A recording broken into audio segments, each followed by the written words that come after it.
Hey guys, so I've just come after watching Navra माझा Navsaचा 2 and here are some reviews.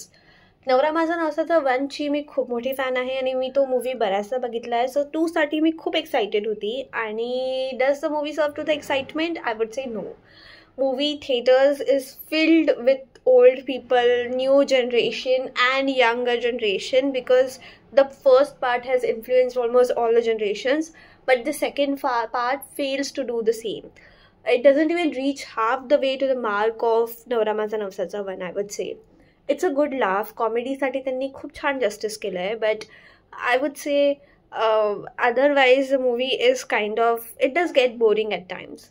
त्या मूवीमध्ये कुठे ना कुठे स्पॉन्टॅनिटी इज लॅकिंग.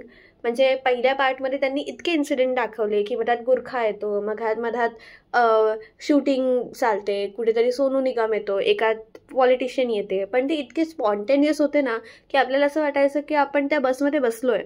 सेकंड पार्टमध्ये ती स्पॉन्टेनिटी मिसिंग आहे. सीन्स खूप रश केल्यासारखे वाटतात, एकामागून एक मधात घातल्यासारखे वाटतात.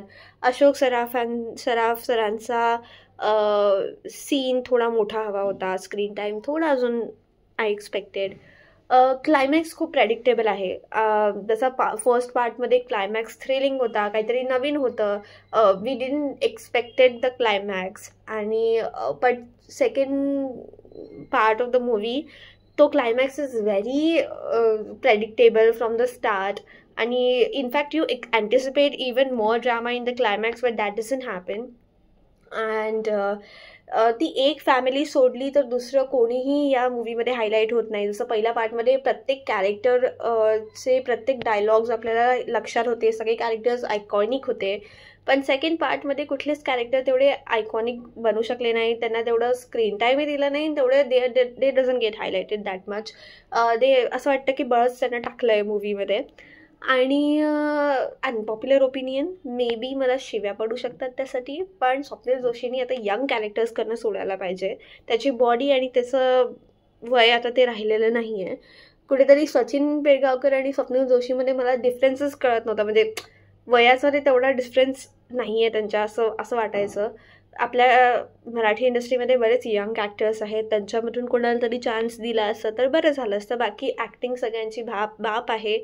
भारी मूवी आहे. गाणं पण शेवटचं गाणं मस्त आहे, थिरकायला होतं, भारी गाणं आहे. बाकी if you really want a good laugh and a relaxing movie for a weekend, if you want the nostalgic feeling, you should really go and watch the movie. Otherwise म्हणजे average movie आहे. I don't give stars, but I would say it's an average movie and you should really watch it if you are looking for that nostalgic feeling. Otherwise I would say the movie could have been better. Thank you.